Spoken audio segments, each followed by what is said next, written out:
All right, folks, we're going to get started in about 60 seconds. I hope you're excited for my anniversary stream. It'll be starting in just a moment or two, letting this pre-roll ad go here. So in about 45 seconds or so, we'll start with our stream proper. My 6 years of streaming, my 6 year stream anniversary. Working on one of my favorite kits of all time, my favorite Gundam of all time, the Deathscythe. Of course, it's the Deathscythe Hell, so it's the modified version with the cool wings. And I can't wait to work on this kit. I'm very excited. Looking forward to putting it together. We're going to talk about some anime and some wrestling and some video game stuff, um, some silliness and some cool shit, all kinds of stuff to chat about with you, the viewers of this program. And we're going to get started in like just a moment or two. So get ready for it. It's coming your way.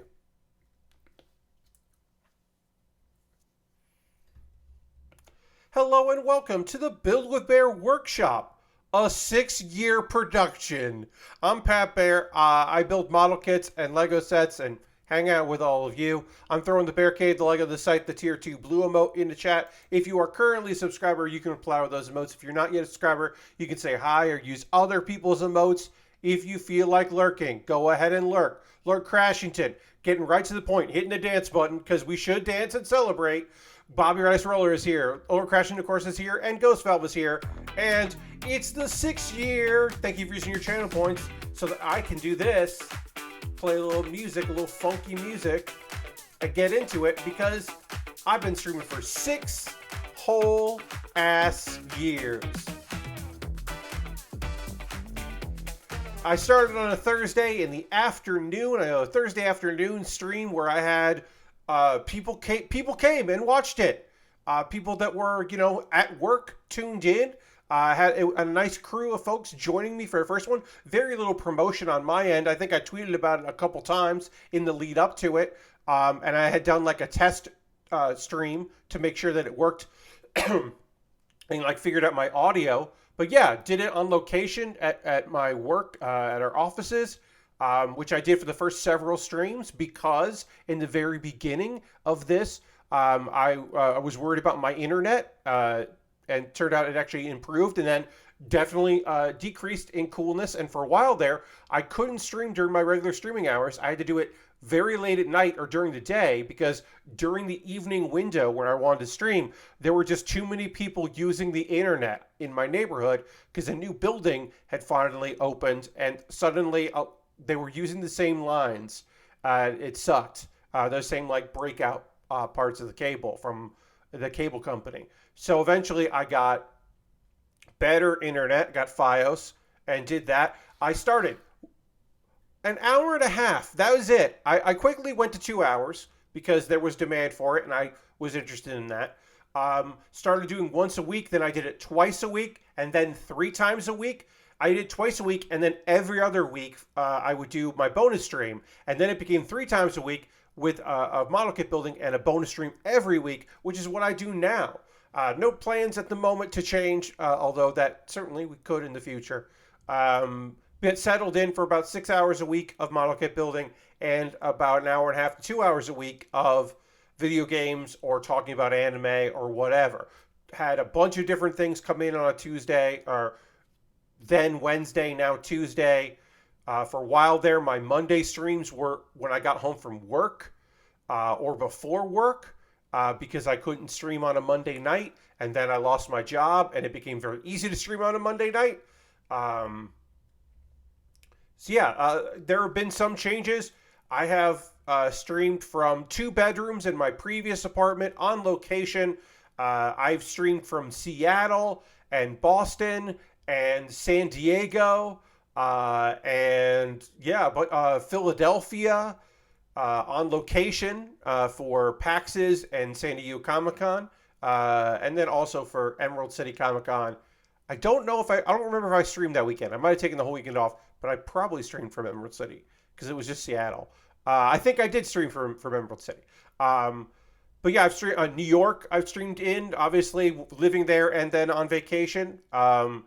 And here in South Carolina, I've streamed a lot. Unfortunately, we've I don't know how many model kits I've built. I've never done the math. I'm not fully interested in the math. I've done hundreds of streams. Let's see. Can I bring up some? Let's see if I can bring up some analytics here. Let's go to my analytics a little bit here. We're gonna get into a model kit. Don't worry. Let's see. Can I do this here? No, I can only look monthly. Come on. Come on. Frustrating. Because there's ways to get some of this information out of Twitch, but they really like looking at your the data driven stuff like month to month. They like looking at that. It's like, okay, well, that's fine, but that's not really what I want. I want like years. Okay, here we go. Yeah, they really want to do that. Okay, so let's do. I'm just going to start here and see if I can look at some data from. Oh boy, they're really making me do a lot of bullshit. I could have done this on my own time and I didn't. But I'd like to just like tell me a bunch of stuff here. It's like, all right, let's go. Yeah, let's go to July 2017 to July 2023. Great. It won't tell me that. Cool. Thanks a lot. Great. It just wants to show me days and months. Cool. Thank you so much, Twitch. I mean, you get the year-end stuff, but I want to like look at it from like all of this. Like, I want to look at all of what I've done here over the past like 6 years. We're not getting that. Just not going to get that, which is okay. It's not the end of the world, but it's not great. Welcome, everyone. Hello. I've been doing this for 6 years, and that's wild and a weird thing to even say out loud, but it is true. I've built model kits and Lego sets, paper craft, all kinds of different things that I'm certainly proud of. All of the things many things I built. Gave up on a puzzle. Did my first ever working with liquid cement, doing some glue kits. Did again some papercraft. I built a wrestling belt out of cardboard. I've worked on Halloween costumes. I've carved pumpkins. I've failed at carving pumpkins. That was a new one last year where just everything went to shit, and I'm going to reevaluate what October 31st means this year because I don't know yet. But it's been a real treat and a pleasure to do all of this. If you were here in the very beginning, thank you. If you came in last week, you just got here. If you're here tonight, or you're watching this on a VOD, because you saw me promote it on Mastodon, because for whatever reason, I don't know what's happening, I'm bumping on Mastodon right now. I got a lot of engagement on Mastodon about my streams. I don't know why. I got like multiple people were just like, yeah, I'm going to tune in tonight. And I was like, I don't know why that's happening. All of a sudden, it's probably a combination of two things. One, I'm in content.town. So that means that the Brad and Will made a tech pod. So people are predisposed to follow folks that do stuff like that. So that might be why. The other reason is possibly because the Loading Ready Run organization has really promoted their Mastodon, and members of that group follow me on Mastodon. So maybe I'm getting some people there because like lovely people like Lunar Jade, Heather, who we raid sometimes, has kind of given me some boosts because they call them boosts over there. I was looking for a specific. I want to find. I want to say it was Gundam Max. Did I not put the title of the kit I was working on my very first one? I might not have. I used to number my archives. Used to be numbered, if you can believe it. That was like very strange. Oh yeah, I forgot. In like 2000, 21, I started trying to do a series called Backlog, where I would just show you all the kits that I had in my backlog because I constantly purchase kits. I forgot I started doing that and then just stopped. I maybe should think about that. I don't know. I'm looking for Build with Bear Workshop #1, and I'm going to look at that because I want to talk about my first stream here. I should have bookmarked this, and I didn't, which is very very obvious for me. That's like a very, of course I didn't. You know what I mean? You know what I mean. I'm often fairly organized with things, except in ways that you would expect.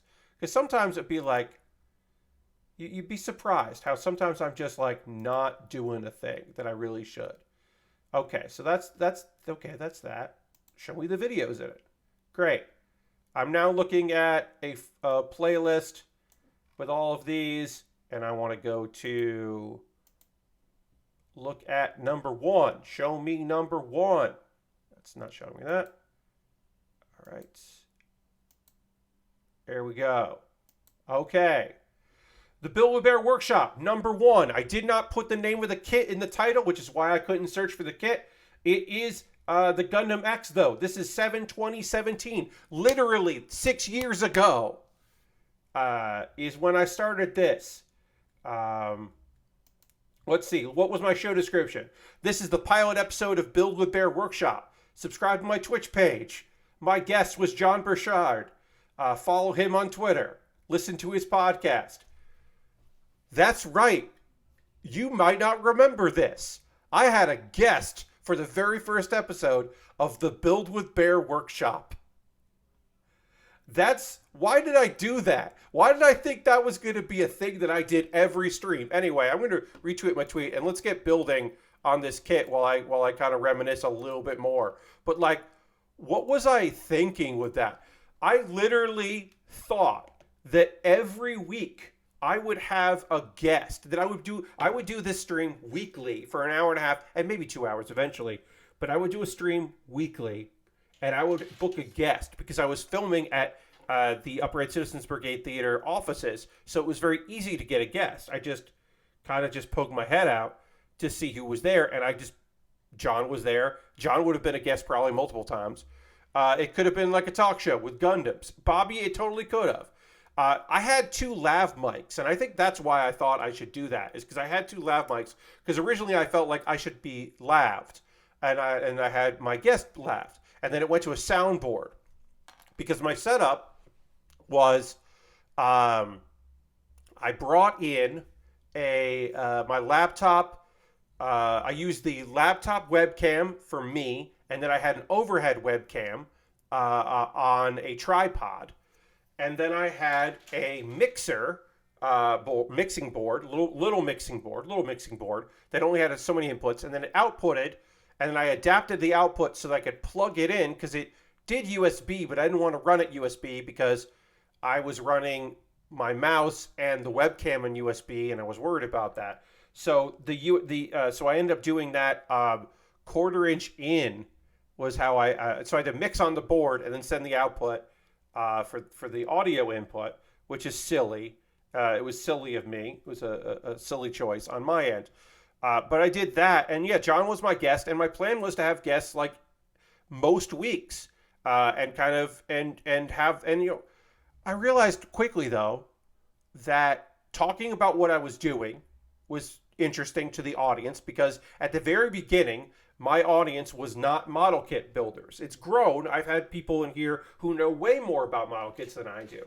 But when I very first started, my fear was that people were going to watch because they liked the stuff I did at PAX or the stuff I did at UCB, or they knew me from Tumblr or Twitter or whatever, and that they weren't going to be necessarily fans of what I was doing here. And so I thought that the solution would be to have comedy people to kind of entertain and run it more of a talk show kind of a thing, or just guests on the thing. And then I realized, I mean, the big breakthrough moment for me on these streams was when I realized that I could talk about anime. I could just talk about the anime that I was already watching. And then that was like 40 minutes of content a week or a stream. And I was like, oh, I should do that. Firestar Man just subscribed at tier 1. That's 6 months. Thank you so much. Saying hi, Pat. Hi to you. Let's throw the Bear Cave, the Lego, the Scythe, the tier 2 Blue Emote in the chat. Thank Firestar Man for subscribing. And of course, we're working on a Deathscythe here, so throwing in me as a Deathscythe is cool. It's not the first kit that I built on stream, but as we started started building, and people asked me questions about my favorite model kits and what I was, what I was excited about, and what were my Gundam touchstones. I built everything from Gundam Wing I could on stream. I've built master grades and high grades of the Deathscythe. I've built real grades of the Wing Zero. I've built what I could from the Gundam Wing series because it was my first Gundam love. And the Deathscythe is my favorite Gundam. The regular Deathscythe. This is the Deathscythe Hell. I did not say that in my desire to just talk endlessly about the old days of doing this. I neglected to inform you. This is the Deathscythe Hell high grade from 2023. I'm going to sneeze.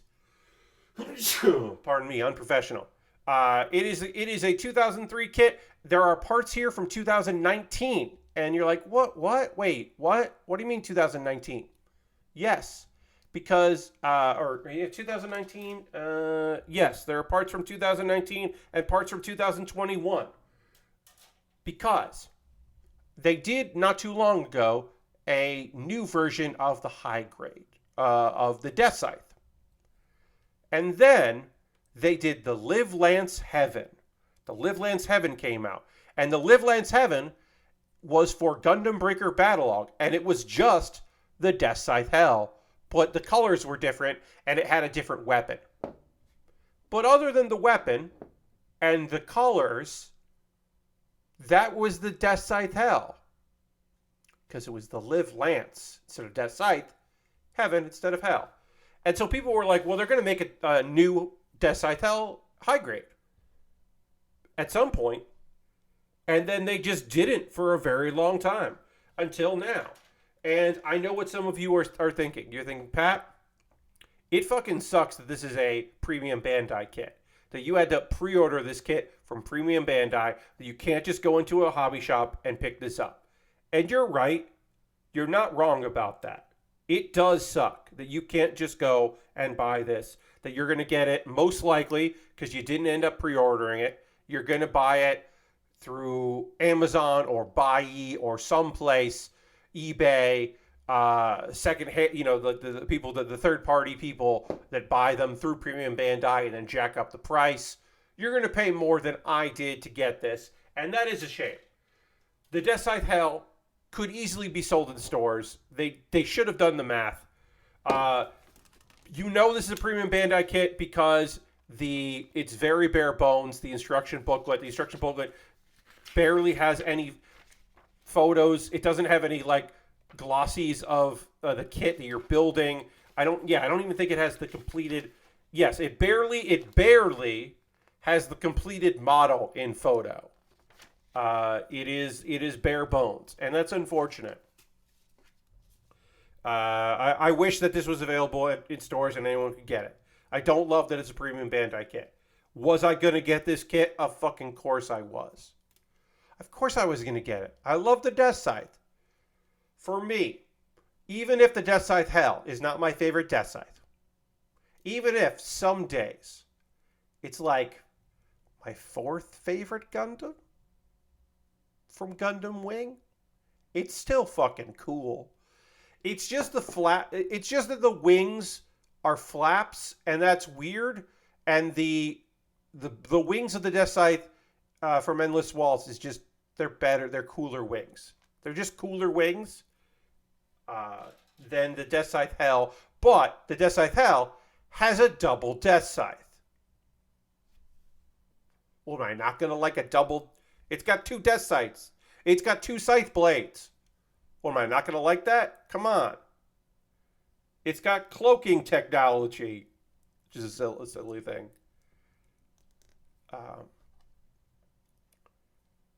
Even if I like the Deathscythe and the Deathscythe and from Endless Waltz more, And of course, the Epion, which is not obviously not a Deathscythe, but it's a two-headed dragon with a whip. It's like, I mean, its tail is a whip, and then its sword is directly connected to its power source to make it a bigger beam sword than normal beams. Like, of course, I love the Epion, and the Nautiku is up there. So I like a lot. I like a lot of stuff. Hey, newsflash! I like a lot of stuff from Gundam Wing. I like a lot of the kits from Gundam Wing. I know that is a shocking statement, and you're just like, I had no idea, Pat. I felt like I knew everything about what you liked in a mobile suit. This is shocking information. I know. Ghost Valve, yeah, shocked emoji. I'm not putting these on correctly. Okay, no, this is right. And that's right. These don't look correct. Okay. I don't know. This doesn't look right. Oh, also, the stream could suddenly stop in the next 2 hours, or the hour and a half, really. Things could go south here. My apologies if they do. My deep apologies if they do. But yeah, things could go real rotten here because we got heavy storms rolling through, thunderstorms. We're not upgraded to like anything super serious, but we got like strong warnings. Like the TV just keeps getting interrupted. I can hear it in my family room. I can just hear my dad watching TV, and suddenly just like the beeps and the noises for the emergency broadcast and all that. So like, shit could hit the fan at any time.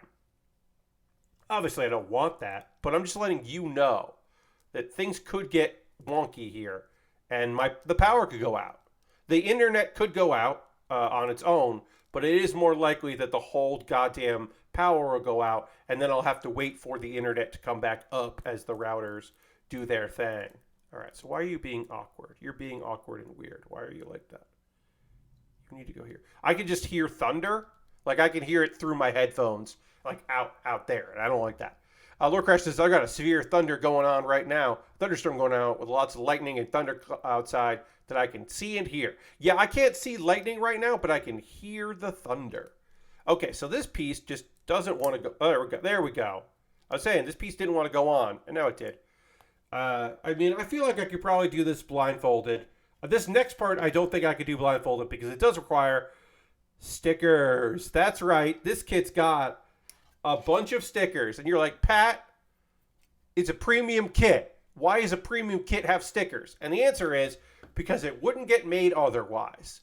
That's the sad answer that I don't like. That's my stock answer when people, I think rightly say, if it's a premium kit, it shouldn't depend on stickers.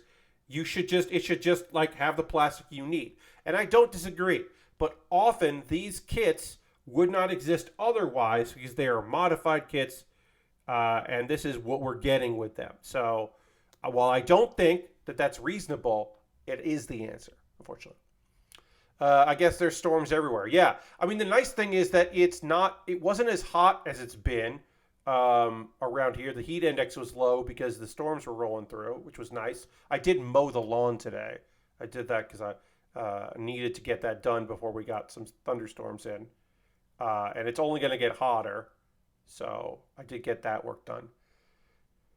Yeah, I'm glad to hear that it's going to cool off for you. That's lovely. Yeah, I mean, it's just the heat index isn't as bad. It's just that it's been tough. The nice thing is that the air was full of Canada smoke yesterday and it was rough. It was rough to breathe. So we didn't have that today. Okay, so I'm going to be putting on some stickers here. We have to put stickers on that mimic the rib cage because this kit's got the rib cage. You can see it in the photo, in the render, and you'd be like, Pat, it would be so rad if that was actually color accurate, because it's not. It is eventually. Eventually, we'll have these parts here. We're gonna have these parts on, are gonna fit in, and those are gonna be our nice yellow or gold. But the parts in between that and the kit that are gray are stickers. So we got gray stickers here. And so I have to get these little ribs here need to be stickerized, which could look good, but it's me, so they probably won't. Let's see. I got a bunch of stuff to chat with you about tonight, but I think we got to start with something that's cool as hell, and related, because you may remember. I'm seeing a lot of lightning through my blinds, which is wild. That is Wilder Crashington. You may remember, friends, a video game that we played on this stream a lot. We played it a lot in early access, and then when it went 1.0, we certainly kind of cooled off on it, but we played quite a bit of this video game. You may remember Dorfromantik, or as I called it, Dorfromantik. Well, Dorfromantik is an award-winning board game based on a video game. That's right. Dorfromantik, the board game, which is based on the video game. It's a physical meat space tile placing board game, which makes sense. They made that, and that won an award. It won the Spiel des Jahres award. I'm not good with German. I butchered that, and my apologies. The top board game prize, the thing you see on like Settlers of Catan and any other German-style board game that you were aware of, maybe that you've played, like Ticket to Ride. So, for the first time, a board game based on a video game won that award, which is, of course, opposite the normal thing, which is the video game version of the board game usually comes out. This is the reverse, and it's just cool. Like, I don't have any, like, snazzy takes on it. I just think that's neat. I think it's neat that a game that we really enjoyed on stream, played a lot of. I did my series where I played it every day for a week. Yes, Throttle Bottom. It's like the game of the year. If there was one game of the year that everyone thought was better than any other game of the year. You know what I mean? If it's basically like the DICE Awards, if everyone recognized that the DICE Awards were the award. Like the pinnacle. Because nobody, it's kind of all over the place. It's a very big deal and very cool. And I saw that and it made me smile. I mean, the translation of the German words you said. Oh, yes, it's Game of the Year. It's the Game of the Year award. But it also is the equivalent of the Video Game of the Year awards. But like, it's what I was saying there. While it does mean Game of the Year, it is legitimately like what the equivalent of winning the GOAT for, well, not the GOAT, but the Game of the Year. The GOATY. Or the GOTY. And it's just cool. Also, Dorfromantik is just a really fun game. Yeah.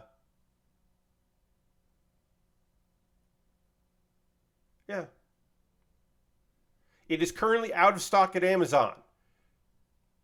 But you can find it other places. Oop, I just got a message here. Okay. That's fine. So that was just a fun little thing. Here's another fun thing. This is a fun bit of business. There's some sad gaming news, and we'll get to that in a moment. Let's talk about this business here. So this comes from Reddit, which I'm shocked as you are that I'm talking about a Reddit thing. But there is a Reddit article in the r/wow. So that's the World of Warcraft subreddit.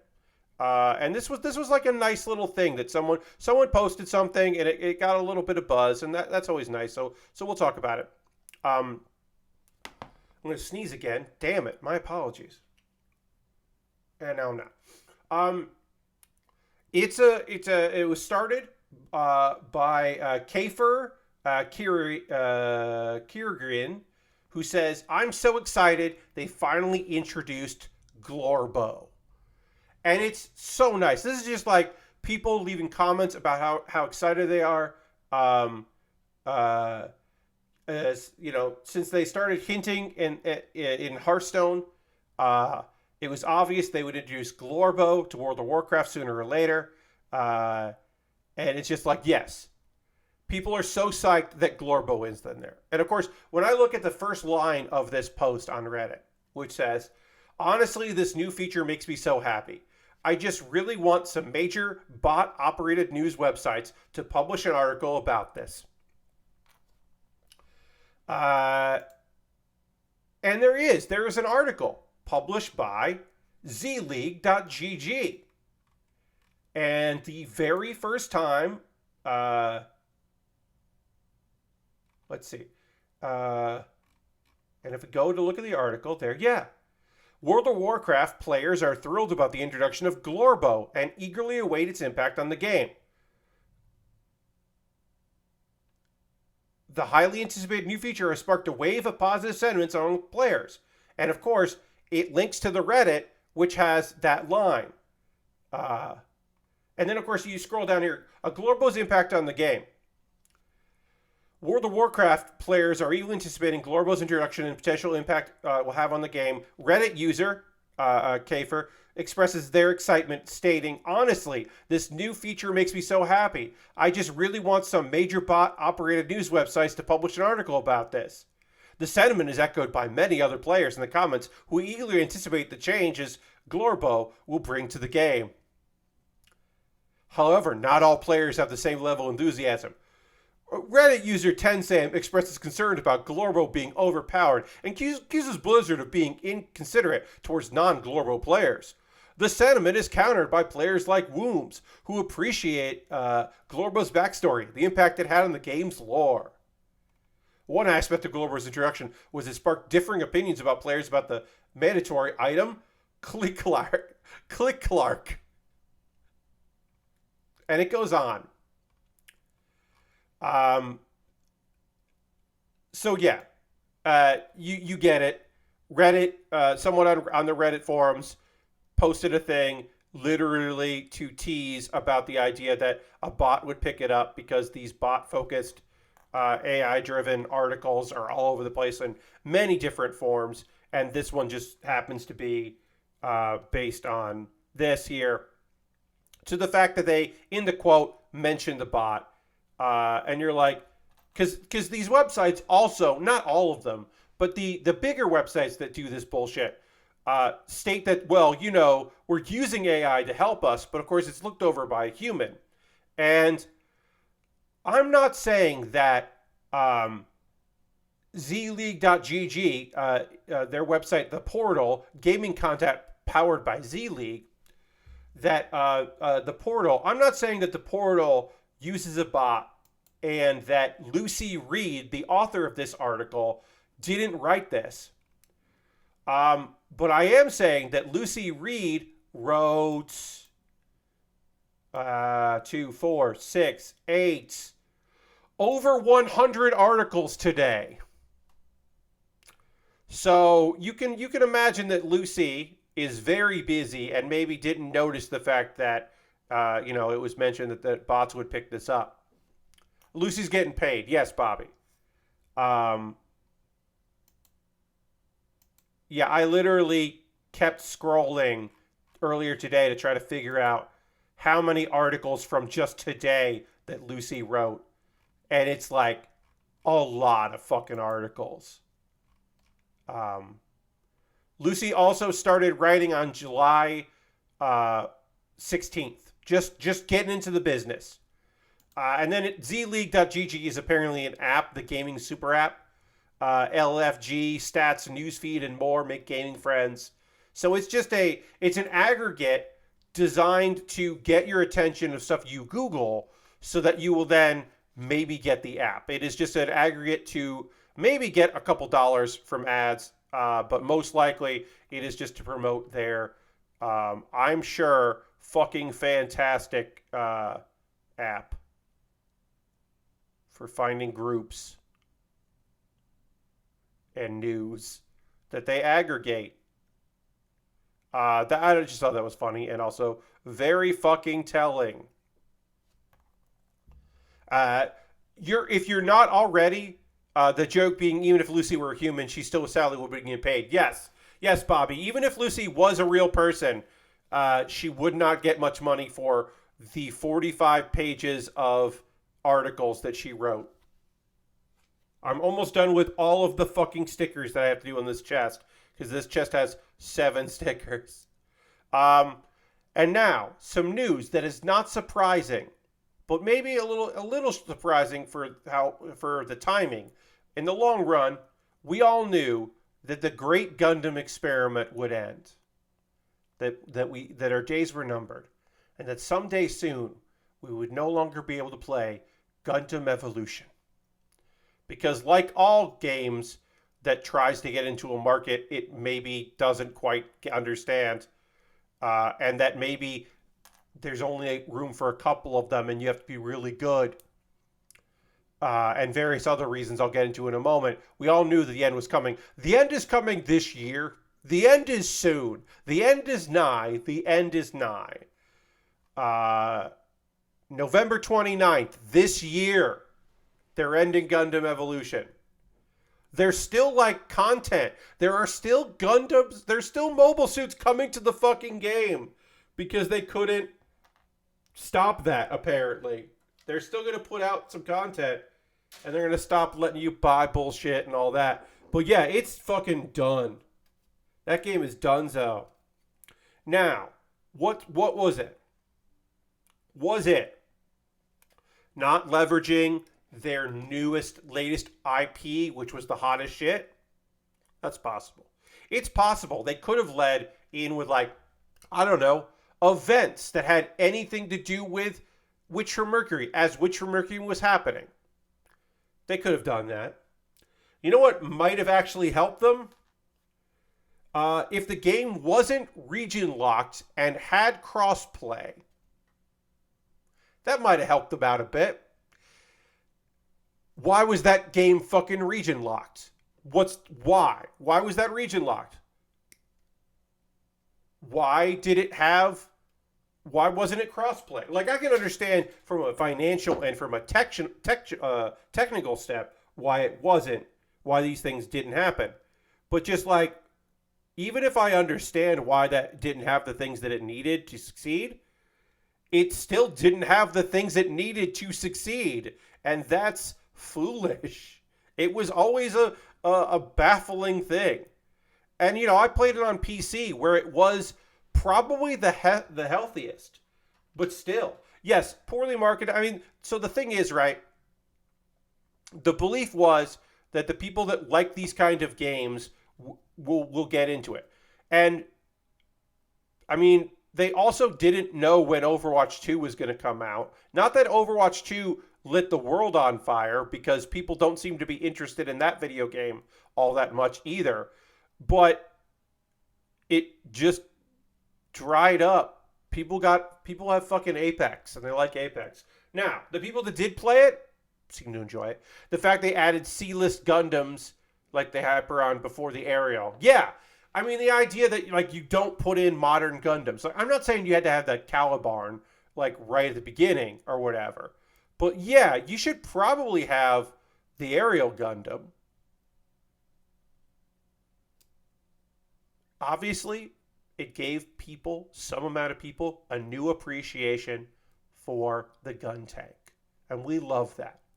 We love that there are new diehard fans of the gun tank. That's awesome.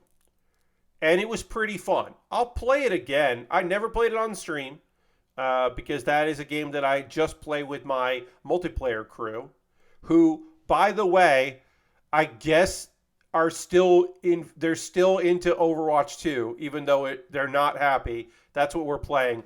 We did not move to Exo Primal, which is great because I can play Exo Primal on Game Pass, but, like, no, I don't want to.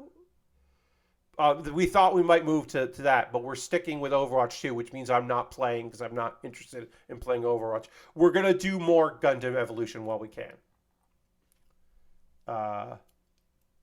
So yeah, August 23rd, 2 new maps, 1 new unit, and then October 25th, so literally with 1 month left, October 25th till November 29th, they'll add a new map and a new unit.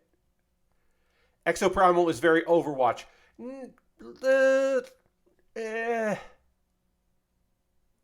Exoprimal is Overwatch if you put a lot of fucking hours into it.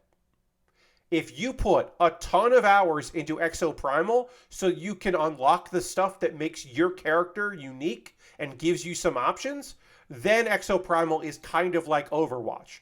But from the jump, when you start playing Exoprimal, it's not Overwatch. Because everyone is the same until you unlock shit. Instead of Overwatch, where you have different heroes doing different shit and doing different stuff. I put these on upside down. So many of them seem to stagnate or just close shop that it feels silly to get invested in new ones. Yeah, that's why like people are going back to things like that's why like people go back to Apex, because they know that Apex has at least a bit of quality to it, and they know that like they can. There's going to be a user base. It's like it's rough. I have a bunch of friends that were like, well, I'll try that You remember that Ghostbusters game that came out like, it might have come up this year. Ghostbusters might have come out this year. I can't remember. But like, I had a few people been like, hey, are we going to try that? And the general sentiment was, we'll see if it takes off. But nobody wanted to like try it, right? To find out. Like Redfall. Redfall could have been the game that we all tried, my crew. But it wasn't that game because no one wanted to find out if it was good or not. They wanted to hear, and then we didn't hear good things. I'm playing the dude with the big clear shield people can see through, but it's also full of exact same kind of cosmetic setups, Overwatch, and the same kind of loot boxes, but worse. Yeah. Oh, I wasn't even talking about like those things, because those are just the genre. Those things are like everybody. Also, reminder that this is a full price game. You get it free with Game Pass. But otherwise, it's fucking full price. Like, that's just that's a $60 video game. It's not $40. It's not you and a copy for $50. It's $60 for the game. If you wanted to have a maybe okay time with Exoprimal. I'm not playing Exoprimal. You may have guessed. I'm not interested. That just didn't seem like something I want to do. I like full price game. I feel like full price games shouldn't charge for battle passes. Yes. Yeah. I have nothing major to add to that except to agree with you. I think if you're doing a season pass on top of a full price game, it shouldn't exist for a while. You shouldn't do the season pass or the battle pass for a while. Exoprimal also has a $40 cosmetic bundle to add to the amount of money that they want you to spend on it. Yeah, I think there's a Nextlander, Vinny or Brad was like, yeah, I know that there's an expensive version. Is there a cheaper version that just doesn't give you all the stuff? And it's like, no, there is no. You can pay more. You can't pay less with like less features. Which is an interesting thought, but no, they didn't do that because then people would buy that. I mean, yes, Lord Crashing, that is the Game Pass version. The Game Pass version is the cheaper option where you're just paying for Game Pass. Epic Game Store has Elder Scrolls Online as one of their free games, and I was like, wait, people still charge upfront for MMOs? Yes. MMOs are not free-to-play games. MMOs are pay for it at the beginning and then buy the expansions and pay a monthly fee. Often when you buy the game, it includes the first month at no additional cost. Yeah, I don't want to say it comes with the first month for free. But yes, ESO has no monthly fee. That's right. ESO is similar to a few other games that just charge you for the game, and then there are some content stuff that comes out. But that's right. ESO does not. Elder Scrolls On does not have a monthly. Yeah, no. But they do expansions. Guild Wars. You just bought Guild Wars, right? Okay, yeah, and then you got a premium sub, but you don't have to get in on that premium. All right, we're almost done here with the chest. We're going to panel line this. Real briefly, I want to talk wrestling. I want to talk a little bit of wrestling. So Blood and Guts happened last night at AW Blood and Guts. There was plenty of blood, not a lot of guts. Just I thought there'd be more guts. No, there weren't any guts. The thing that I thought was the funniest was, obviously it hurts like hell. There was a goddamn nail, a board full of nails, like a bed of nails. There was a bed of nails. And a man went into that bed of nails several times. And you could tell on his back that didn't feel good. But he wasn't as bloody as a guy who was just bleeding from the head for no apparent reason. Jon Moxley bled more just from being in the match and being a bleeder. His face was fucking covered in blood. He bled way more than Kenny Omega, who went into a bed of nails. And that's bad for me. That's not good for me. I don't appreciate that. I mean, I don't want people to be bloody and not feel good about, feel well, but I also would like my blood to mean something. Lots of thumbtacks. So many broken glass. Fuck off with the broken glass. Ugh. A tease of throwing someone off a steel cage, but they didn't do it. A man got choked with a chain, and then another man who was handcuffed and couldn't assist the man being choked with a chain was like, "Okay, we quit. I'm not saying that you need to follow the God-given rules of wrestling, where your bad guys are bad and your good guys are above the bad guys. But let's look at this. We'll talk about that too, Lashbrook.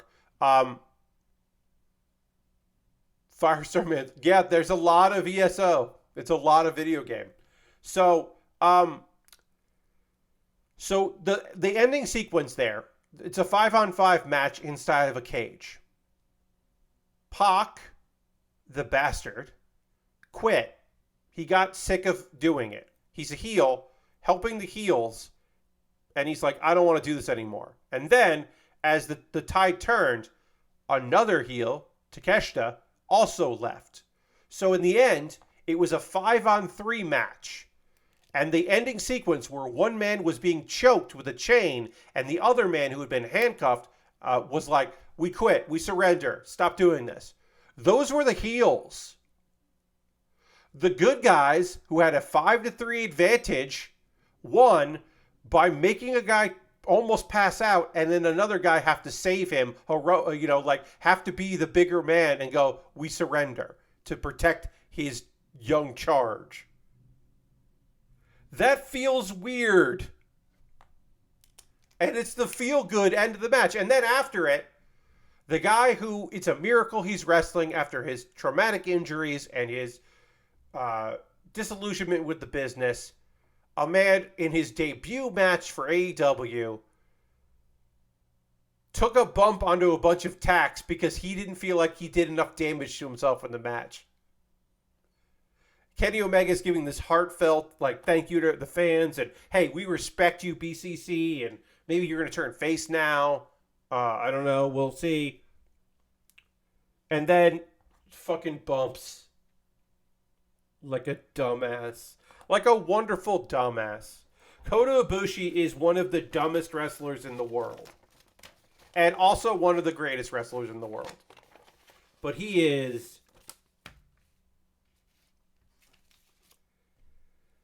he once, shoot for reals, he once left a hotel without any money and without his key to the hotel and his phone. And he couldn't remember the name of the hotel he was staying at. And obviously, this is a Japanese wrestler in America. I'm not expecting him to know the name of every American chain of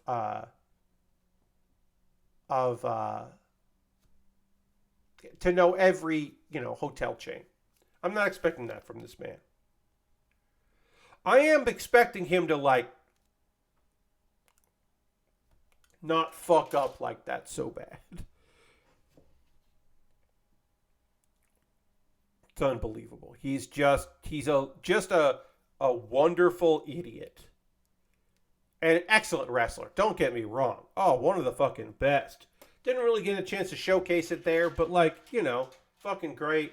Cool that he showed up. Cool to having the Golden Lovers together. One of the best stories in professional wrestling.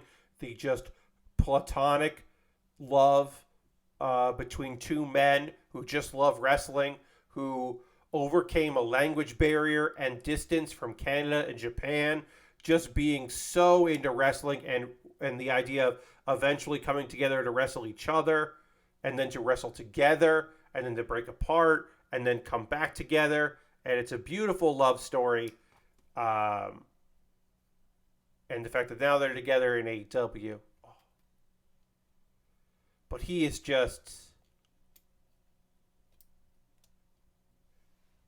he's just a beautiful idiot. I'm going to put we got to put a sticker on here. I'm going to do that. Ring of Honor, Death Before Dishonor is this Friday. And I would not be shocked if you didn't know that. Even if you were actively following wrestling. Because they sure didn't act like it was happening. Because most of that card got booked today. So people that follow, spoilers knew. But most people didn't know that whole card, almost that entire card, got booked today. Now, part of it was because of injury. Originally, they wanted Eddie Kingston involved, and they knew. Then he got G1, and so they're like, okay, well, you definitely got to fucking do the G1, because if we tell you you have to do a Ring of Honor pay-per-view instead of doing the G1, you might legitimately quit AEW. So, yeah, go do that. And then Mark Briscoe was supposed to fight Claudio, and then it was like, no, Mark can't because he's injured.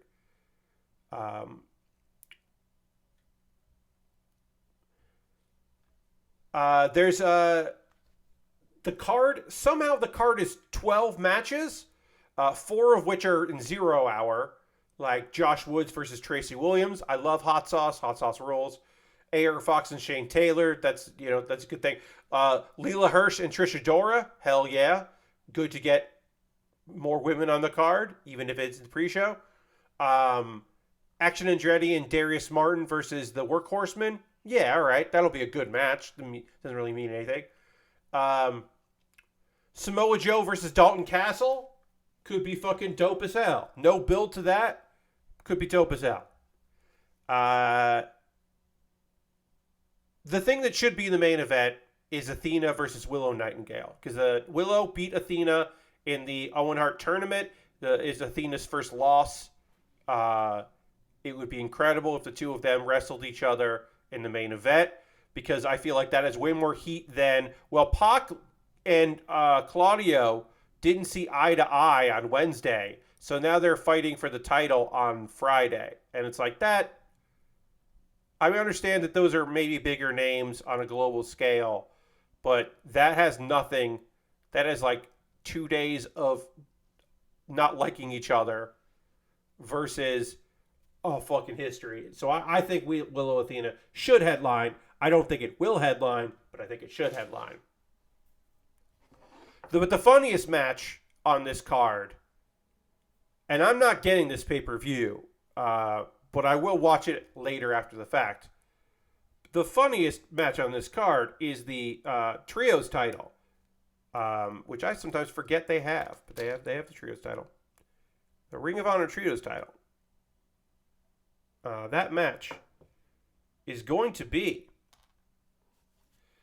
the Mogul Embassy, Brian Cage, Bishop Khan, and Toa Leona defending their trios championships against Ryusuke Taguchi, Leo Ruffin, and Master Watto. Motherfucking Master Watto is going to be in Ring of Honor. Hiria Kawato is going to fucking do it. Former CMLL, I think he was the World Lightweight Champion. Not the Star Wars character. Master Watto is a Tokyo Joshi Pro Wrestling performer who is a joke character. He's a joke wrestler. He's kind of a comedy wrestler and his gimmick kind of is that he wants to be a fucking tough guy, but he's definitely not. There's just no reason for him to be here, and I don't understand what he's doing here. It's very funny. Just Master Watto in Ring of Honor is very funny to me. That match isn't going to be anything. It doesn't make any sense. It's just there's no build to it. There's nothing going on. It's like they freaking forgot that they had a show. The only other kind of cool thing is, hey, if you want to buy the pay-per-view anywhere in the world, you can just go to Watch Ring of Honor or Watch ROH and buy it. You don't have to be an Honor Club member to do that. I mean, you could get it through Fight internationally, US and Canada, through pay-per-view channels, or through Bleacher Report. But you can just buy it through their website. And that's kind of cool. Because AEW can't fucking do that. But Ring of Honor figured it out. And that might be old Sinclair technology. That could be a lot of things. We're not quite sure why suddenly that's going to work and it didn't work for anything else. My other assumption is that it's working because nobody at Warner Brothers pays any attention to Ring of Honor and they don't know they're doing it. That's my big thought. All right, we got through some of the head here. Going to clean up this. Eye stickers have been applied. Got more to put on this kit here, obviously. Obviously, we finished the chest and we got half the head done here in the first hour, which is good. But anyway, that card looks fine. It's too big of a card considering that it all got thrown together in the last couple days. Shibata versus Garcia. I'm kind of tired of looking at the two of them wrestle each other. I kind of want to see other people wrestle them. Ring of Honor doesn't have any contracts with TV stations or pay-per-view providers holding it back. I mean, yeah. You can buy it on pay-per-view in Canada. They have a Canadian deal, but they don't have a U.S. pay-per-view deal. So you're right. Most of those matches that got thrown together. The 4-way for the tag team title is kind of interesting.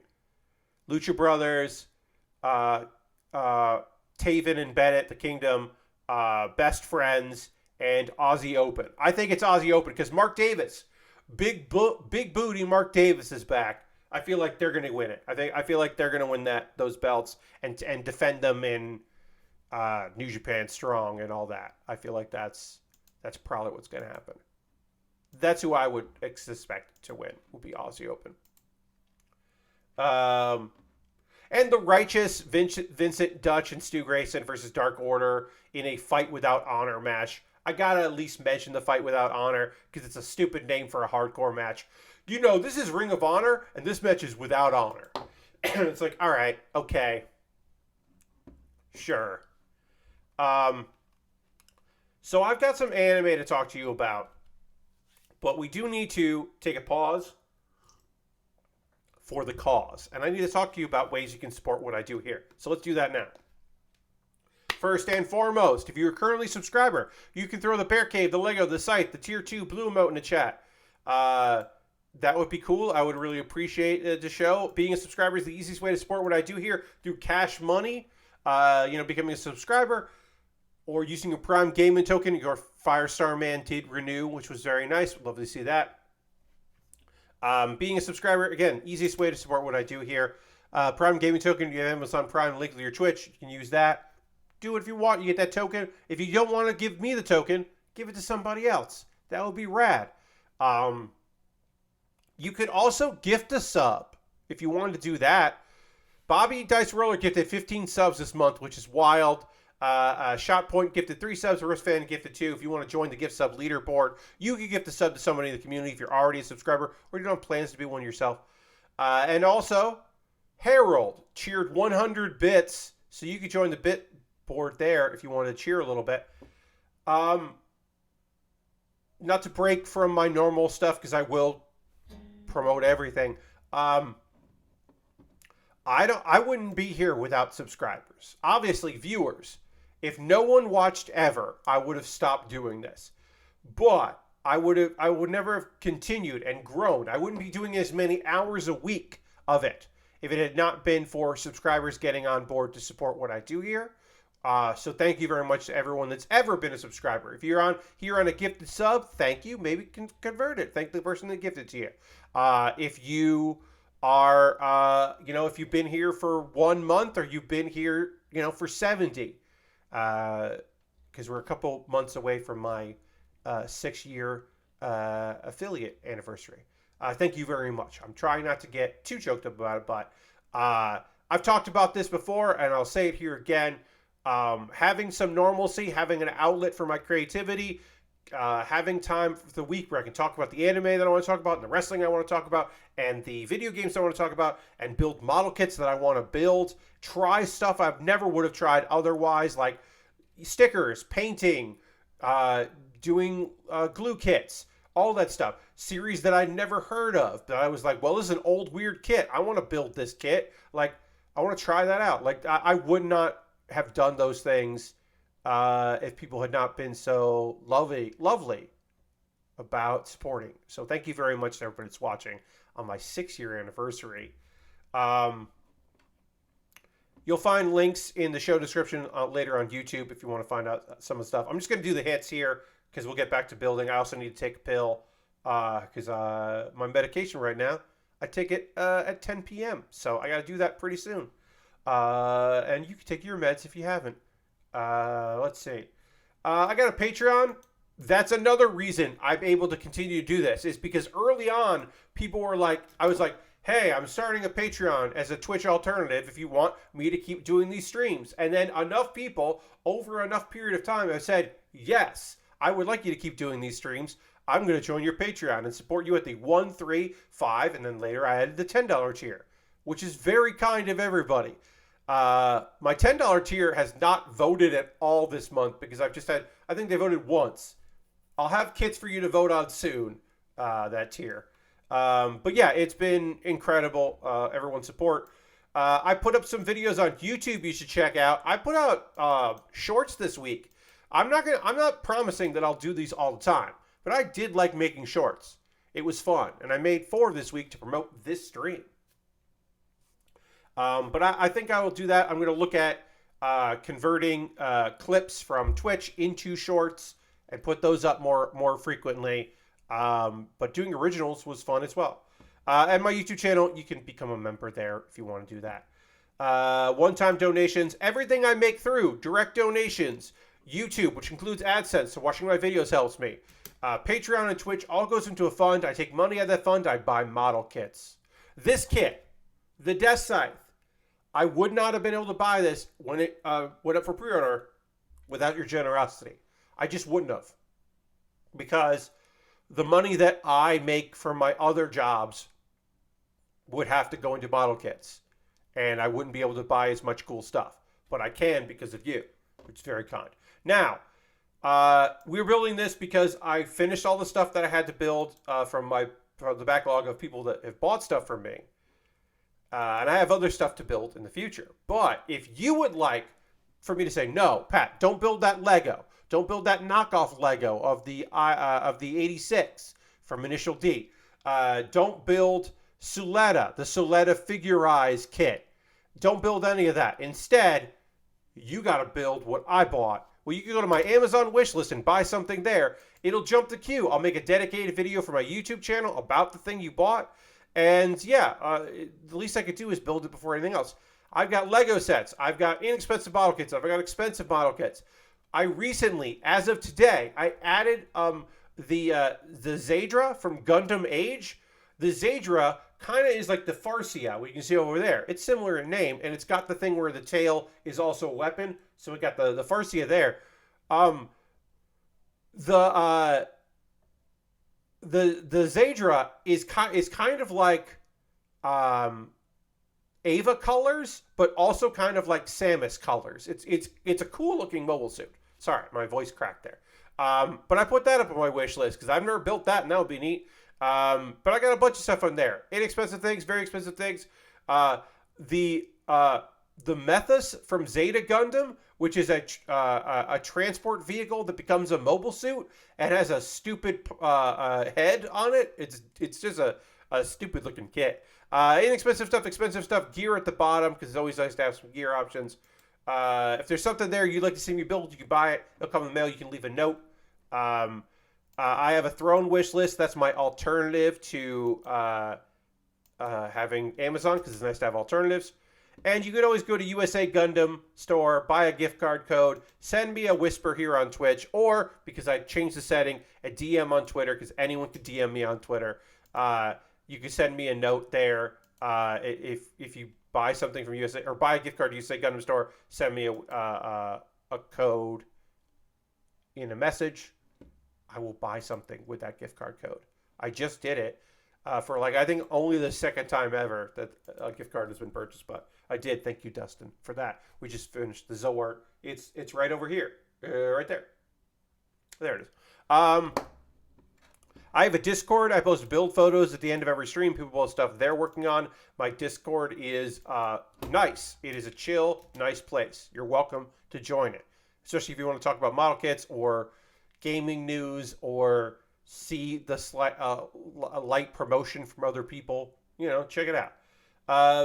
Pat Bear's Anime Club. I put up a new episode of Pat Bear's Anime Club where I talked about all the isekai that's out this season. We're going to talk about 2 of them tonight. There's 8 isekai, new and returning isekai this season. And I let you know which ones I'm watching and which ones I think you might want to watch. And then Barely Rehearsed is an ongoing video series where every week I perform a character piece that I have written and rehearsed some amount. This one is a longer one. I've been doing really short, quick, little short, easy to just hit you in the face jokes lately. This one, a little more detailed. There's a little bit more going on there with this particular video. This is my favorite kind of sketch, which is a list sketch. So it is just me reading a list of funny ideas. The premise is that it is a Hollywood actor who, because of the strike, will not be completing some projects, movies, and a TV show. And it's me listing a bunch of fake movies. Some are fake sequels, some are just fake properties, and one fake TV show. Also, I get to dig in the idea that I am that celebrity also is one of those celebrities who has a podcast for no good reason, that just has a podcast. It's the first line of it, so I'll say I thought it was funny the idea that this actor has a podcast with Neil Patrick Harris and Christina Ricci. That's just to me, that is a funny and some dude. So it's just a list sketch, but I think it's pretty funny. I like doing those.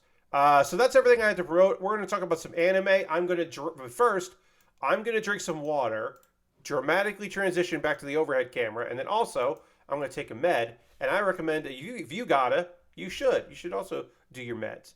But we're going to get started again in just a moment after this brief transition to the overhead camera. Here we go.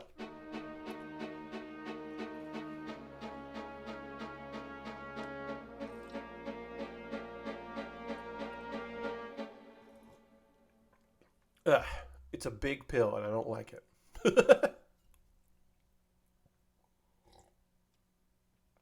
All right. Let's talk about some anime. Let's work on this kit. So yeah, a bunch of stuff. I got 3 shows here to chat with you about. Let's start with Reborn is a Vending Machine. I Now Wander the Dungeon, which is on Crunchyroll. 2 of these shows are on Crunchyroll. One's on High Dive. I'm watching 2 shows on High Dive this season. Is that enough to have a monthly subscription? We're doing it. There's some old content on there I like, so I'm sticking with it. But I can understand this might be a season you skip. Hey, if you haven't had Haida before, at least check out Oshinoko from last season if you get it this season, because that was one of the best shows of the year. So you maybe want to check that out. Anyway, Reborn is a vending machine. I now wander the dungeon. So if you haven't watched this series, it is about a guy that died and got reborn as a vending machine. He needs to sell things to get points, which he can use to sell other things, but also he needs points to survive. And they do a pretty good job of explaining all of that throughout the first two episodes. He can't really talk. There is a girl named Lamis, who is a very strong girl, and she's carrying Boxo. She named the vending machine Boxo. She carries Boxo around basically as like, a refueling station to buy stuff. But also because eventually she wants to take Boxo back to her home village to have someone look at Boxo and kind of figure out what the fuck it is for real and how it works. This episode is a lot of short little stories. We had our big adventure where Boxo became handy last episode in defeating a bunch of frog soldiers and the King Frog. But this episode is more just like a bunch of short little tales. The leader of the adventurer group that they helped out is like, hey, why don't you and Boxo join us? But Lamis is like, no.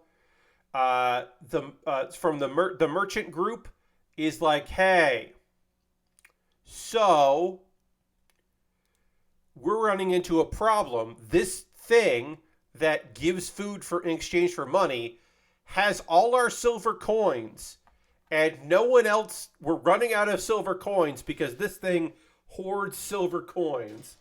That's a problem. But she's like, how about I buy them back for gold? But Boxo can't do exchanges. But if you buy things with Boxo with gold, you'll get silver back as change. So that's the solution they have. They're just like, oh, let's just have everybody start using gold to buy things, and then we'll get more silver back into the economy. Which is like, it's not a big thing. Again, these are just all small little stories, but it is kind of an interesting idea. They're like, oh yeah, a vending machine that doesn't get emptied of its money, that money just doesn't circulate anymore. That is a problem that you don't have with regular non-magical vending machines. Like, you just don't run into that problem. I was like, oh yeah, I guess that is a concern that hadn't occurred to me. All right, so that gets solved. Boxo adds a gambling function. You can now just gamble at Boxo, which is a strange thing that happens. And then a lot of old men get in trouble with their wives for losing money via gambling. The bear that runs the Hunters Association is run by a bear man named Director Bear. And I think I said that before, but I need to say it. I need to make sure that I didn't just say Director Bear without following up that, yeah, this show has a character named Director Bear, and we love Director Bear. He's our favorite character in the show that isn't a vending machine. Give it up for good old Dr. Bear. Director Bear, I should say. I'm trying to make these V-fins, or this V-fin pointy, because it's got the fucking guards on them, and I don't like the guards. You do run into the risk of just breaking this by doing this, so I am not going to go too hard with it. I would probably be better off just taking the X-Acto blade and just kind of whittling it, but I also could snap this by using the X-Acto blade, so instead I am very carefully using my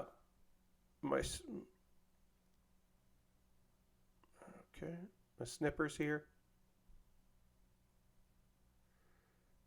Just trying to get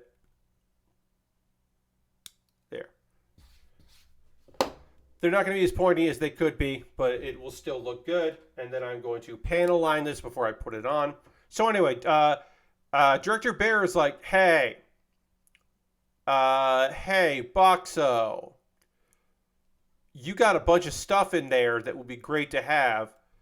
Do you have anything to help Shirley? Who's Shirley? Well, Shirley is the owner of a brothel.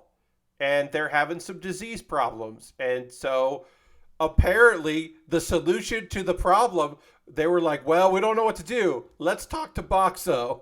And Boxo does have a solution, which is to sell condoms.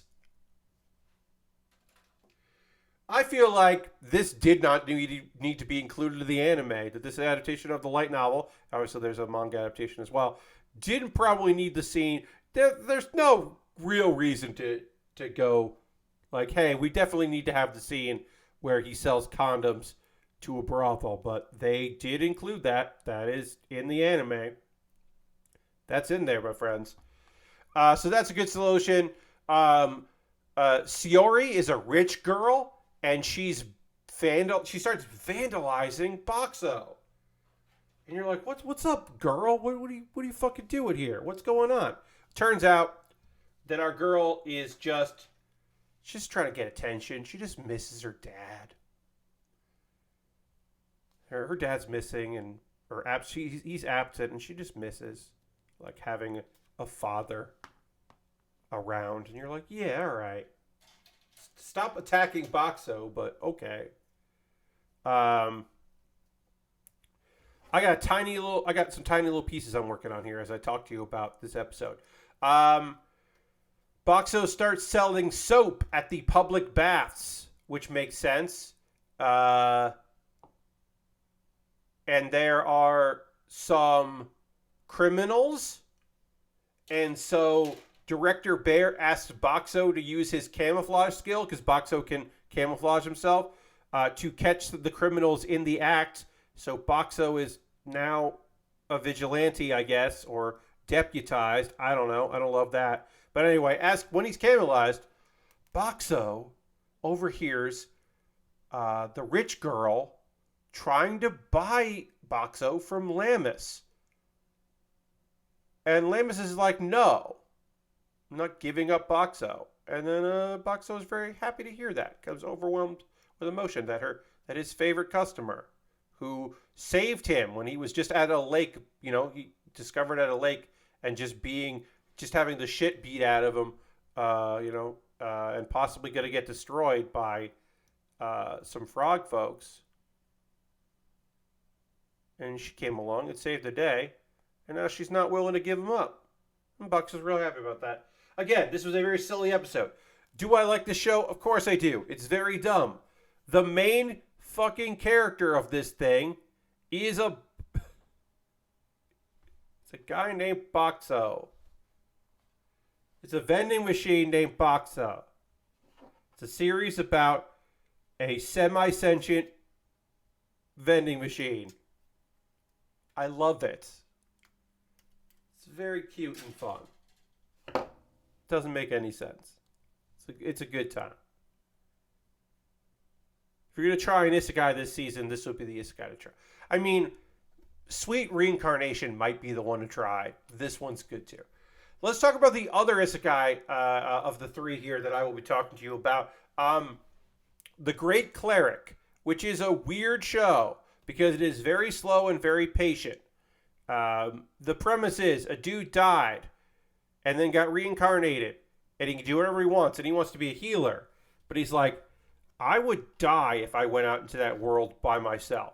So I'm going to learn how to be a healer, and then I'm going to get into, I'm going to go to the Adventurers Guild, and I'm going to learn self-defense.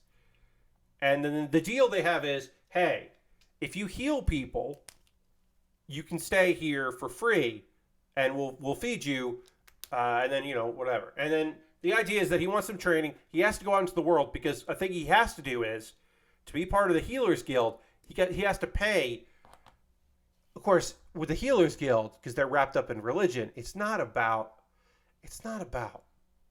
like payment. It's about offerings. He's got to make an offer. He has to make offerings, and then the better you get at being a healer, the more money you have to make in your offerings. Of course, it's only fair. So he knows it's a racket, so he's gonna have to go to work it. So he's been training with our guy Broad, who works for the Adventurers Guild. And he's like, I'll be here for a month. Let's just stick it to a month. You can train me in self-defense, and then I'll heal people as they need it, right? And at this point, Broad is already trying to figure out a way to keep our boy Lucille, I should say, to keep Lucille there, because he doesn't charge for healing. Even if he only knows how to do heal, he doesn't know a lot of stuff. He's still better because going to see a clinic, they don't tell you ahead of time what it costs to get healed.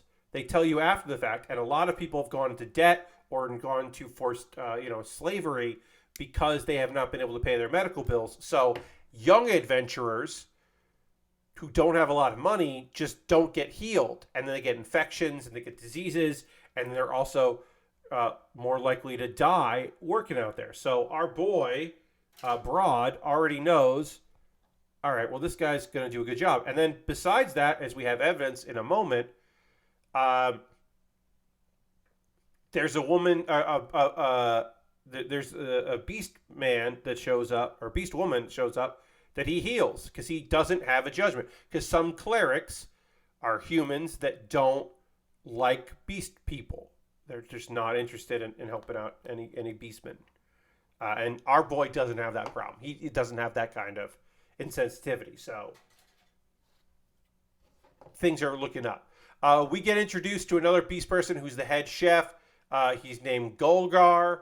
He looks like a bear, but he's a wolf. And our boy is like, you're tricking me. That's definitely a bear. And we're introduced to one of the most unique things about this show that I find to be fascinating. So, our main character, he obviously has his skills as being a salesman and his knowledge of medicine and all that, right?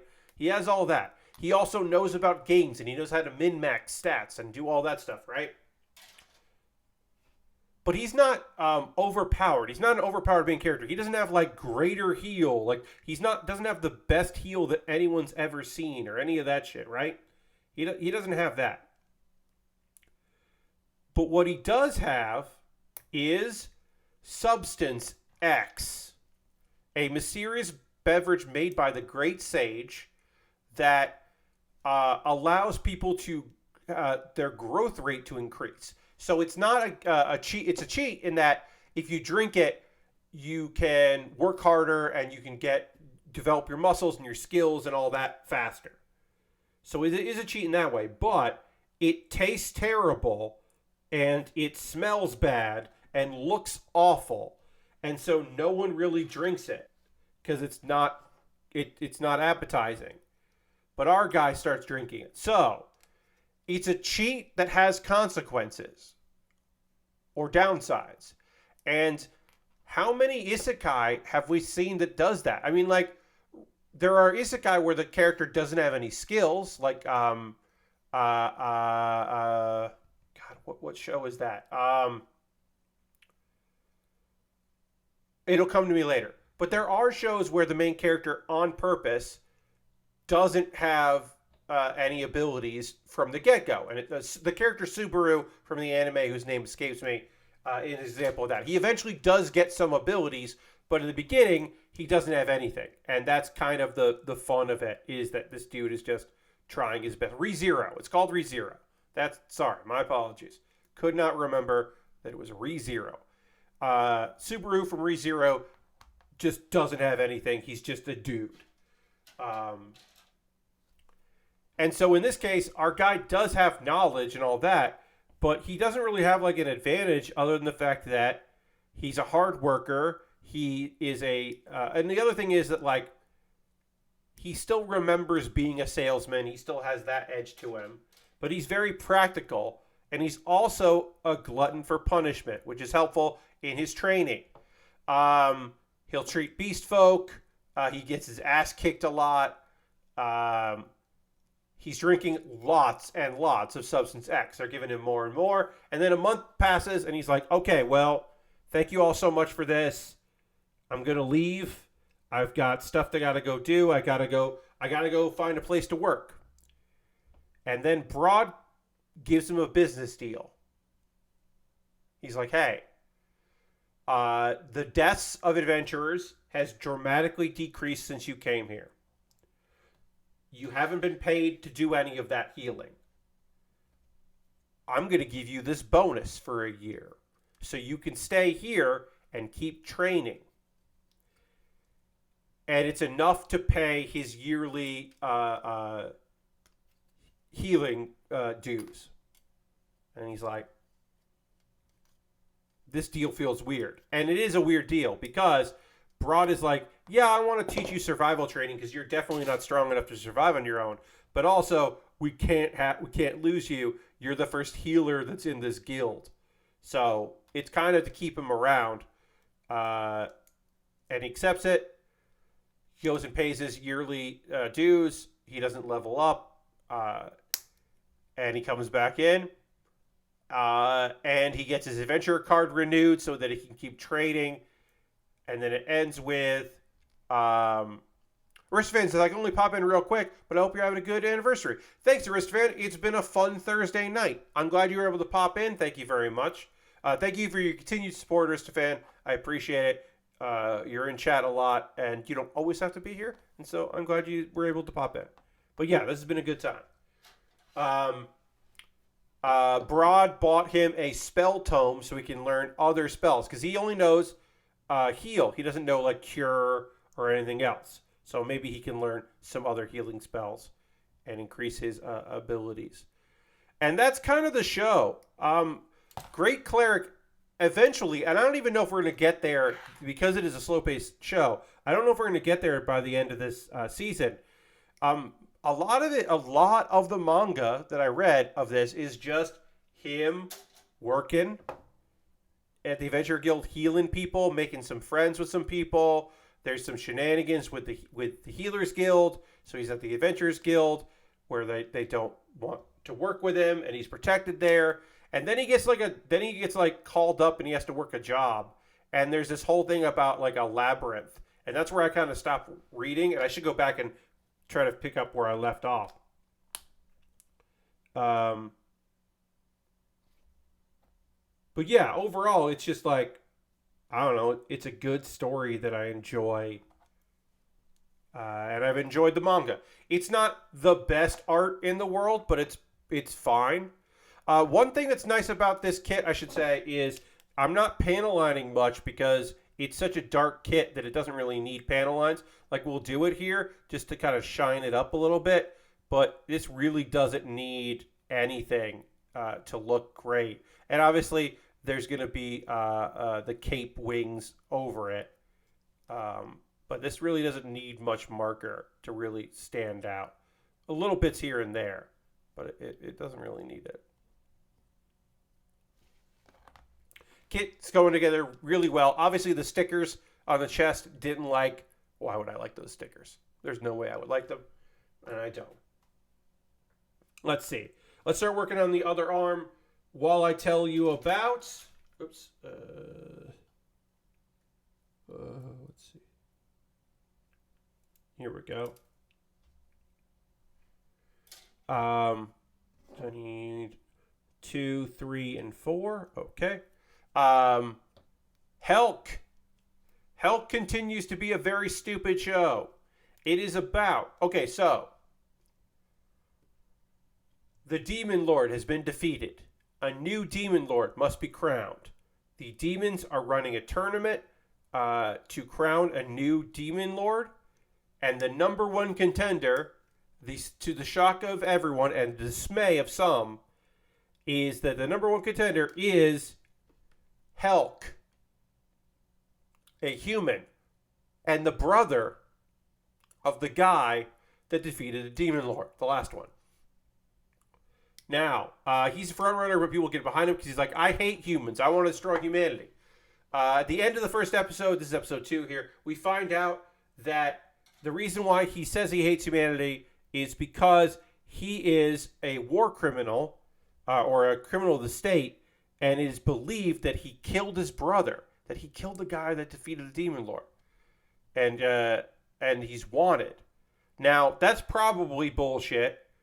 Like we know enough about anime to know that there's more to that's not what's happening. But meanwhile, the first episode,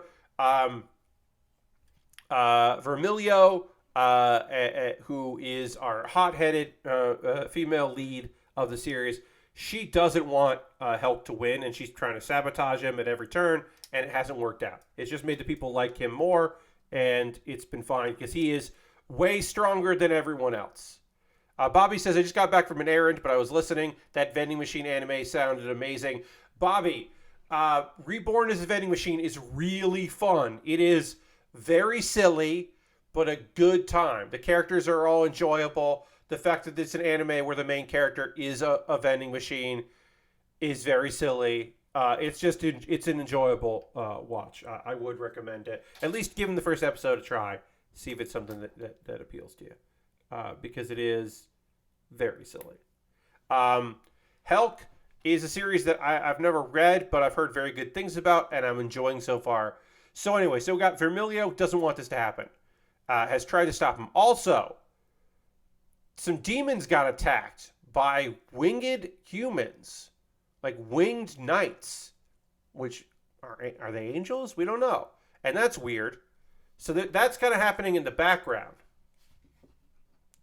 There's a race, and Helk is not going to win this race because Helk's horse has anxiety and a lack of confidence. And so Helk gives, this is also a comedy series, as you may imagine, Helk gives this horse a pep talk. And in giving this horse a pep talk, Helk starts running. And he's certainly faster than everyone else in the competition. And he could just pick up the horse and win with the horse if he wanted to. But he wants to build the confidence of the horse up so the horse believes in itself. And that is very silly in a fun way. And this show is goofy and enjoyable. Meanwhile, they're making their way through. The other ones they're looking at some other people, and there's some demons that have potential to maybe become the next demon lord. And they're like, oh, this could be the next demon lord. And then Rococo, who is the announcer of the event, is like, folks, I really think our winner's, our next demon lord's gonna be Helk. And he does win it. And they're like, we can't keep trying to sabotage him. It's just not going to work. We try and it doesn't work. So they don't know what they're going to do.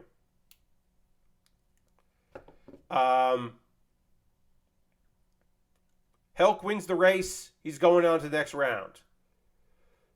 So, there's weird movements going on with the humans, right? We knew all about that. There's more details about that come in where it's like, something's up. A castle isn't disturbed. The enemy hasn't tried to get into the castle. And there's just 103, this is a weird number, winged angels. Winged knights, I say, stationed throughout, and their leader. And then a guy shows up and he's like, hey, one of the four elite lords is like, hey, I've got an idea for you. We can deal with these winged angels. You can get rid of Helk. Let's have part of the contest be overtake the castle again. Get back the demon castle. Defeat these knights. And then, you'll be able to do that. And then this dude suggests that she should disguise herself, that Vermilio should disguise herself and infiltrate this competition and be on the front lines just to make sure that Helk definitely doesn't advance. And so she does. She dresses up like, and she goes by the name Anne, so she's in her alter ego form. And Helk like immediately is a jolly nice person to her. She hates that, and it feels like, hey, I don't know what happens in here, but this really fucking feels like a goddamn setup, right? Like, it feels like this dude that makes the suggestion, Zerda, is in league with these knights, right? Like, this is like a way to get rid of her. Because maybe they don't want there to be a demon lord, and this is just their plan to make it so he takes over. Or, it might not be with the humans. It might be with somebody else, but shit seems like this is going to be a setup. This is a well-animated series. I like the look of it a lot. It's goofy, and I'm not watching a lot of silly shows, because, like, Jujutsu Kaisen Season 2 has moments of levity, but this is not the funny show that Season 1 has some fucking jokes and bits, and then gut-wrenching sad scenes. And Season 2 hasn't had that much gut, has a lot of sad stuff. Hasn't been as silly as some other show, as Season 1. So I don't really have anything goofy. I mean, I have a few that are just enjoyable. But a goofy action show like this, I'm digging it. I'm interested to see where it goes. I'm interested to see, like, some of the stuff, learn more about Helk and what's going on, and figure out what this conspiracy is. Like, my light show this season is Saint Cecilia and Pastor Lawrence, like, because that's just a fun slice of life with a little bit of romance thrown in. Like, that's my cute series. So I wanted something with a little more bite. And this and Undead Murder Farce are both giving me, like, action with a little humor. Undead Murder Farce has had some fun moments in it. That might be the best show this season. Best new show might be Undead Murder Farce. Zom 100, episode 2 of Zom 100. Hey, Harold, welcome. Episode 2 of Zom 100 wasn't as good looking as episode 1, but that's still an interesting show. I'm definitely interested in seeing more of that. Harold said, tried to raid, but it wouldn't let me. Oh, that's weird. I might have... No, you were able to raid me the other day. I was going to say, I might have, like, a limit of, like... Or you must have a minimum of people, but you raided me the other day, and it was fine, so I don't know. I'll check my settings later. It did say something about your settings. Yeah, but that's weird. Because you were able to raid me the other day with not that many folks, so I don't know. Bobby says, Pat, I was part of a big conversation about anime recently with some friends, and I got to pass on my favorite anime recommendation from you, which of course is with a dog and a cat, every day is fun. No, Harold, we're good. I don't know. That's weird.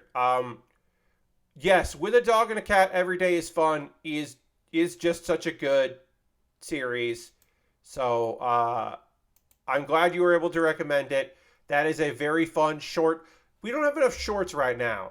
I think when the war ended, when Sony bought Funimation and then bought Crunchyroll, like, the war between those services where they were just getting wherever they could, which meant that sometimes they were picking up shorts, like short series. I feel like those are done. That show has, like, such cute moments, and then, like, 3 episodes that are just very sad about, like, the previous animals that she had. Have a good night, Harold. Thanks for stopping in. Appreciate that very much. But yeah, that series is very cute. But yeah, there's a couple that are just like, that are sad. But for the most part, very fun little show. All right, I'm looking at my things here. Let's see. Raids. I don't know. I have it set to 1. Yeah, my minimum number of viewers is 1, so I don't know. Minimum account age is 90 days. Weird. Uh, yeah, that's weird. Because I don't. Yeah, I don't. I just have the. I have the one. Huh. Weird. Anyway, hopefully that was just a glitch, and other people that have been able to raid previously, and in the future. All right. So this kit is uh looking really good. We made some great progress here. We're going to start working on the feet of this kit. And we can do this. All the legs are basically identical, so we can do almost the whole thing together here. Um, what I want to hear from you, friends, while we have some time left in the stream, is what are you watching right now? What are you playing right now? What's got you interested? What's got you excited? Video game wise, we're close to some new cards in Hearthstone, so I'm excited about that because I enjoy Hearthstone still. That is still a game I play every day, sometimes for only a couple minutes, sometimes for a while, depending on what decks I'm playing. But I still really enjoy Hearthstone, so I'm in that all the time. I haven't played Diablo 4 since Monday's stream. I just haven't. I downloaded a bunch of stuff for WWE 2K23, so we can watch that on Tuesday. The AI seems to be worse than, it's just gotten worse. It just really seems worse than it used to be, and that's a shame. So hopefully there'll be a patch, and suddenly they'll fix whatever happened. But yeah, some of those CPU characters just act the fool in a way they didn't before, and I don't know quite what's going on with them. But I still had fun playing that, so that was still enjoyable to do that. I haven't played Persona 4 Golden with mods in a while. There are no new mods that interest me. There have been some new mods, but none of them interest me. But I keep checking basically weekly. I look for new mods that might be fun to add there, because we'll do another stream once there are more fun mods for that. Next Tuesdays, I'll be reading what y'all wrote here in a moment, because a few of you have put in some stuff that you've been playing, and I will check that. Next Tuesday's stream, which will be the last Tuesday of the month, I will figure out, I haven't done it yet, that's my weekend homework, is I'm going to figure out how to advance the story in Pokemon Platinum Randomizer, because we have to get to the evil guy in Mount Moon, and I don't know how to do that, and so we have to figure that out, and I haven't been able to figure that out in the last stream, and I got really lost. And I was like, well, maybe we can do maybe instead of doing that right now, we'll just do the last gym, and then we'll go and figure that out. But no, we got to where the last gym is. We can't continue until we defeat the Team Galactic leader at Mount Moon. So we have to go do that, and I have to learn how to get there. So I will use guides and whatever I can, walkthroughs, whatever it takes. I will get to where we need to go. I promise you. And I will probably do that on my own time, at least get in the right direction or figure out how to go so that I don't waste your all time. But that's Tuesday stream. So I promise this weekend I will do my due diligence to learn how to get through there. I got to try to get this. I'm going to try to use this here. So I'm just going to do this, because we have to get these. So we're going to do this here. I have to get this in here, and it's not doing what I want. That didn't work.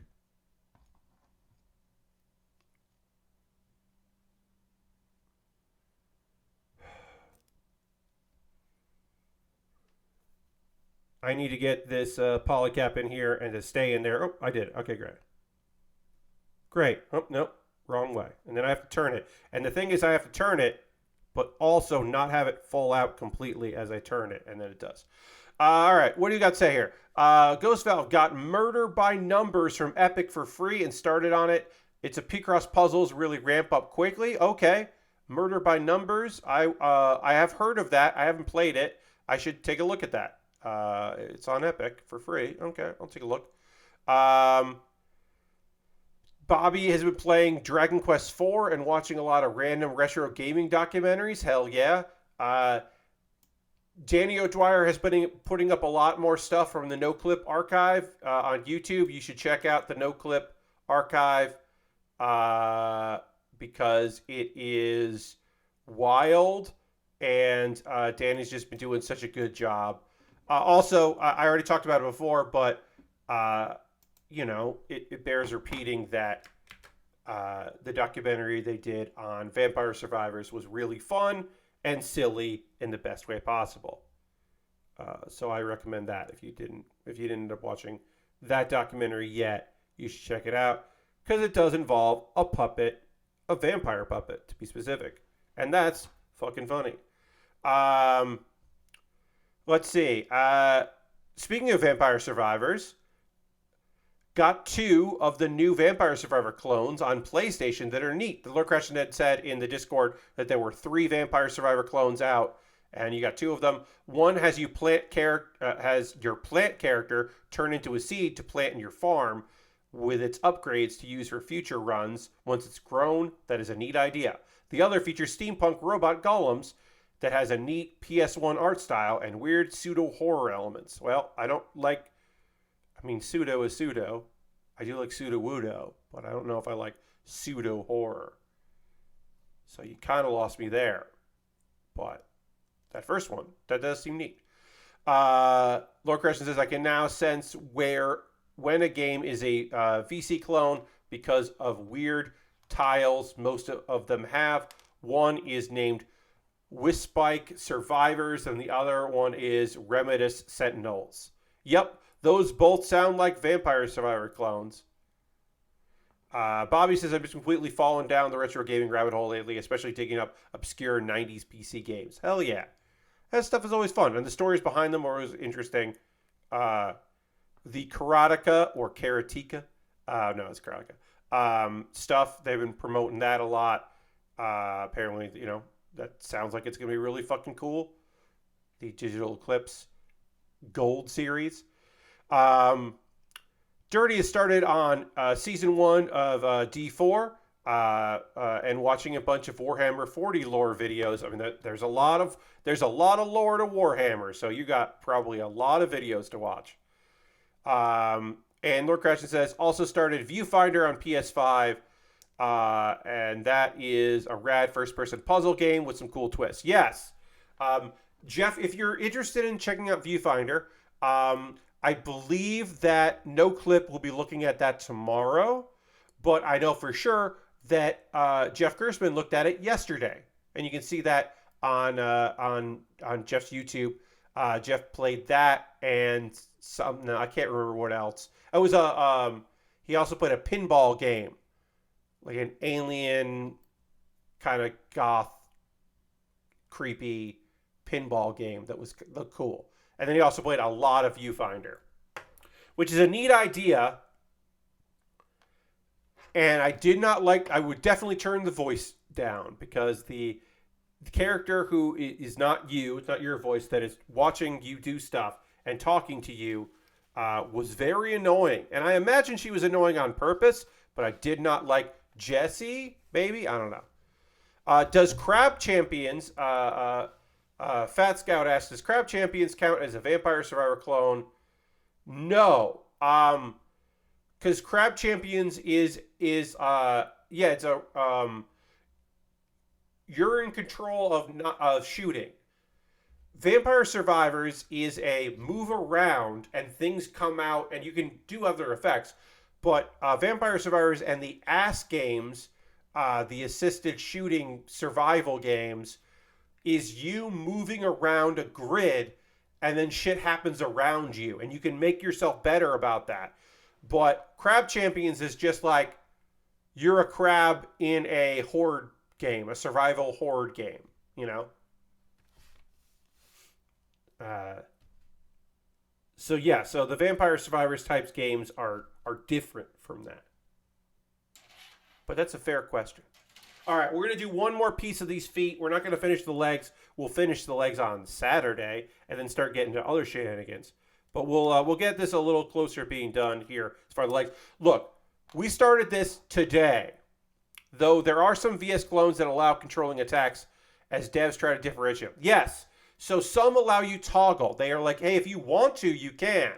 Because they're trying to break away from the formality of just being clones of it. But primarily, they want you to do whatever you need to do to make it work and just run around. We got a lot done on this kit, though, because we got the head, the chest, the arms done. We started this right at the beginning of the stream tonight, so we made a lot of progress on this particular kit. And, of course, we'll continue it on Saturday at 9 p.m. Eastern as we continue to work on this. So I would, suggest you come back then. I feel like the VS clone wave is going to end with people just reinventing Geometry Wars. Yes. Yes. Yeah. Actually, I think that Vampire Survivors eventually will just become Castlevania. They'll just eventually make, it'll just be a Castlevania game at some point. They'll just keep adding features and adding things until it's just Castlevania. That's the actual end point, is just to make that. Or, no, that's probably it. Yeah. Konami should hire Ponsel to make a Castlevania-ass game. Yeah. Yes. I mean, yes. I have nothing clever to add to that, because they should. All right, we're just about at 11 o'clock here, and we're going to wrap things up. I have not got teary-eyed this stream. I got very close on 2 occasions. I got emotional talking about doing all this. But I do want to say, because it is my 6 years as a streamer, that when I started, I did not think that I would be doing this in 6 years at all. I'm going to try to put that down there. I thought that I would do this for a while. I did think that I would make partner. I didn't have any grand designs about, I did not think I would make partner. I did think that I would make, I would get here. I would be able to get subscribers and do that, but I did not think that I would make partner anytime soon. Still haven't, obviously. But I did think that I would at some point get too busy to do this, and I would only do it once a week just for funsies, and it wouldn't be like the thing that keeps me going while everything else in my life is so chaotic and weird, that knowing that, it's Thursday, I got to get my set put together, get these things off the floor, put them up there. I got to make sure that my stream's up. I got to make sure OBS is running. I got to turn my camera on and get it angled right and get my desk together. I got to watch The Great Cleric and take notes so I could talk about it. Having this normalcy in my life was something that I've come to really appreciate. I really like building model kits. I love being able to share my hobby and my likes of stuff and talk about things that I'm passionate about. And I love hearing about people who built kits for the first time because of my streams and built kits again after years of not doing it, or go above and beyond stuff. I like getting the games that I've played, building stuff with their kids, which is just so strange to me. Or just stopping in to be like, hey, I like this thing you used to do. And, that's nice. And also shout out to the people that watch on the VODs here on Twitch. Shout out to the people that watch on the YouTube VODs. You won't hear this, but thank you to the people that just subscribe to me every month that rarely, if ever, watch a stream. Fat Scout, thank you for the follow. I appreciate that. I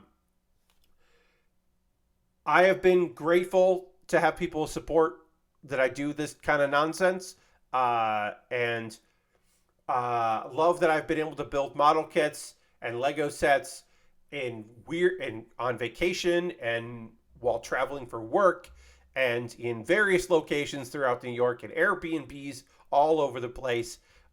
Here, while I do all this, I'm so grateful that people have stuck around. I hope you come back on Saturday. I hope you come back next week to see some stuff. Bobby turns on my VOD sometimes while you're at work. Very chill. Puts me in the kind of Zen state. That's awesome. I love that. I thank you all so much for hanging out. We are going to raid because that is how we end every stream around here, is that we find somebody doing some shit out there that we want to go hang out with, and we go and give them a raid. We'll see who's doing stuff right now. So we can go spend some time with them. Who is doing stuff that we want to go hang out with? Probably, I mean, I would love to go raid Ian over at Tinker Tailor Solder Fry, but he's probably wrapping up. Let's go hang out with Seb Mall. Seb Mall, I believe, hit his goal. He is being forced to leave his apartment at the end of the month, and has some funds to pay off on that. Was doing a big GoFundMe, which I believe got fulfilled, but got fulfilled mostly by one person. So, like, who the fuck knows? Because sometimes that just doesn't work out. I don't know. So let's go hang out with Seb Mall, because, like, even if he's made all the money he needs to be able to move and get set up in another place, there's still always extra money that you didn't even think about. So let's go hang out with him as he tries to raise some funds, and we'll watch him play some weird games. Thank you all so much for hanging out. Hope you have a great rest of your night. I don't think I'll be doing this for 6 more years, but what the fuck do I know? Talk to you soon. Bye, everybody. Goodbye, goodbye, goodbye, goodbye, goodbye, goodbye, goodbye.